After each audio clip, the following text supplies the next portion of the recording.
Good morning students. मुझे उम्मीद है कि आप सारे के सारे लोग सुरक्षित होंगे, घर में ही होंगे।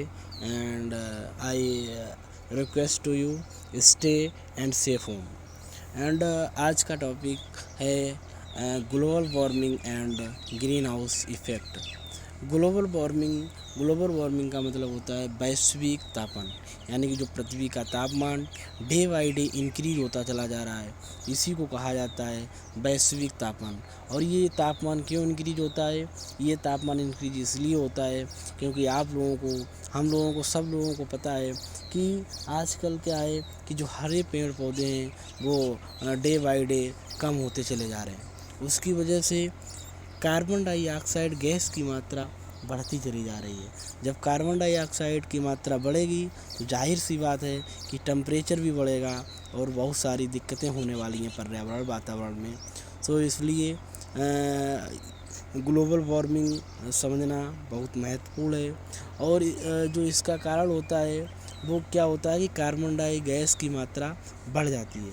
और कार्बन डाई ऑक्साइड जो गैस होती है उसका एक गुण होता है कि जब उसमें प्रकाश इंटर करता है तो वो गैस उसको एब्जॉर्ब कर लेती है प्रकाश को, और वो क्या है वापस पुनः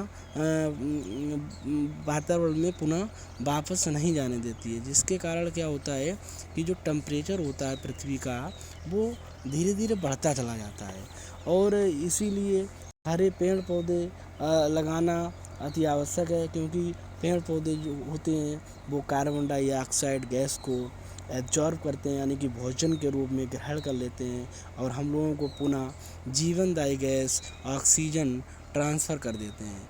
इसीलिए पेड़ पौधे, हरे पेड़ पौधे लगाना अति आवश्यक है। इससे हमारा पर्यावरण वातावरण संतुलित बना रहेगा। तो ग्लोबल वार्मिंग क्या है ये समझिए। महासागर तथा उसी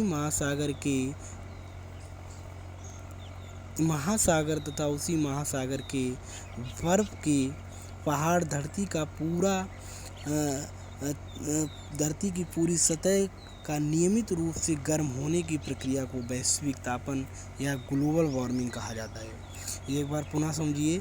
महासागर तथा उसी महासागर के बर्फ के पहाड़, धरती का पूरा पर्यावरण और धरती की सतह का नियमित रूप से गर्म होने की प्रक्रिया को वैश्विक तापन या ग्लोबल वार्मिंग कहा जाता है।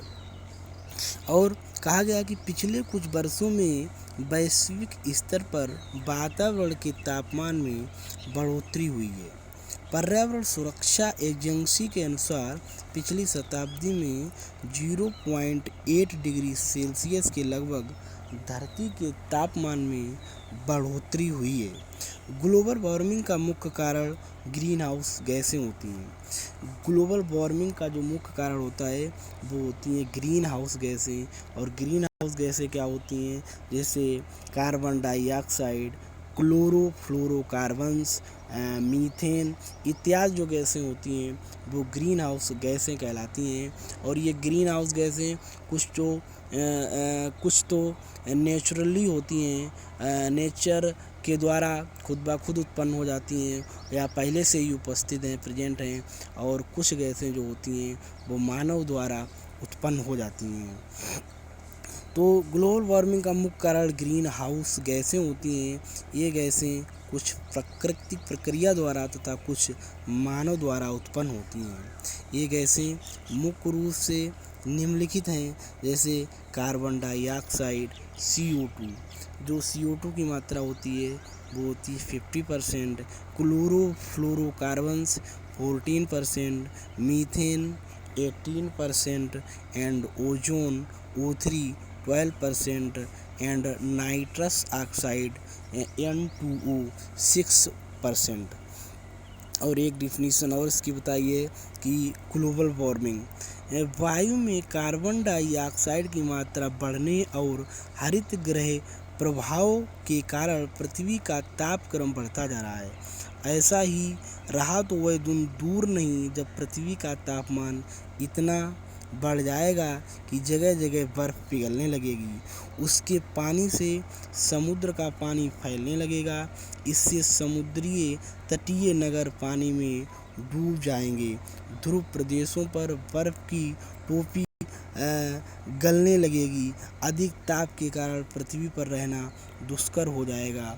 नई नई बीमारियां भी उत्पन्न होगी। अतः मानवों को यथासंभव ऐसी ही प्रक्रियाएं रोकनी चाहिए जिनमें तापक्रम में वृद्धि हो। यानी कि वो ये इतना खतरनाक है कि आने वाले दिनों में जो मानव का रहना टेम्परेचर की वजह से और जो आसपास ध्रुवीय इलाके हैं उसमें क्या होगा, बर्फ़ पिघलने लगेगी। जब बर्फ़ पिघलेगी तो बर्फ़ का जो जल है वो समुद्र में जाएगा और समुद्र का जल स्तर बढ़ जाएगा और समुद्र के आसपास किनारे जो अर्बन एरिया है, जो नगर हैं, वो क्या होंगे, धीरे धीरे जलमग्न होने लगेंगे, जिससे बहुत ज़्यादा दिक्कतें होंगी। और इसके प्रभाव देखिए, यानी कि भूमंडलीय तापन, जैसे भूमंडलीय तापन के प्रभाव क्या क्या हो सकते हैं। जैसे ओजोन परत अपक्षय, जो ओजोन लेयर है उसका भी क्या होगा, धीरे धीरे ख़त्म होना स्टार्ट हो जाती है। और क्या होता है, बहुत सारी चीज़ें होती हैं। ओजोन परत अपक्षय के प्रमुख कारण निम्नलिखित हैं। जैसे बताया गया है ध्रुवीय चक्रवात, यानी कि ध्रुवीय चक्रवात से भी ओजोन परत क्या होती है, ख़त्म होने लगती है, पिघलने ज्वालामुखी गैस से निकली क्लोरीन गैस, परमाणु बमों के विस्फोट से निकली गैस, परमाणु केंद्रों से रेडियोधर्मी विकिरण, ये इत्यादि बहुत सारा इफ़ेक्ट होता है। और आप लोग समझिए अब green house effect, green house प्रभाव क्या है, यानी कि इसे हिंदी में बोलते हैं हरित गृह प्रभाव। हरित गृह या पादप गृह पौधे उगाने के लिए बनाए जाते हैं। क्योंकि ये शीशे के बनाए जाते हैं, अतः प्रकाश अंदर तो पहुंच जाता है किंतु ऊष्मा बाहर नहीं निकल पाती। यानी कि जो कांच का जो घर होता है उसमें क्या होता है कि प्रकाश अंदर तो चला जाता है लेकिन उसकी ऊष्मा जो होती है वो पुनः वापस नहीं निकल पाती, जिससे क्या होता है उस घर का, उस रूम का टेम्परेचर बढ़ता चला जाता है।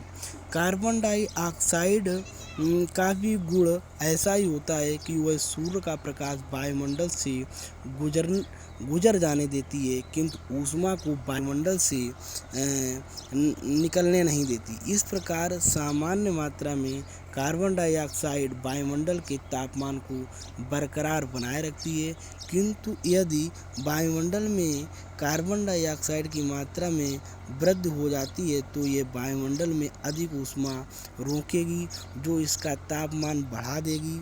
ऊष्मा का इस प्रकार वायुमंडल में रोक लिया जाना ही हरित गृह प्रभाव कहलाता है।